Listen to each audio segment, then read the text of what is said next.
కృష్ణుడు వచ్చాడే వచ్చాడే కృష్ణుడు వచ్చాడే యమునా తీరాన ఉన్న రాధను చూశాడే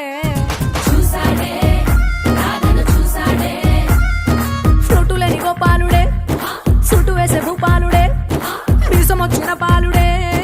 మాట వెంట పడిపోవుడే కటిక చీకటిలో కన్ను కడతాడే వెన్న ముద్దలని వెంట పడతాడే కోల చేస్తాడే కాలమేస్తాడే మాయలోడు వీడే హై బృందావనం నుంచి కృష్ణుడు వచ్చాడే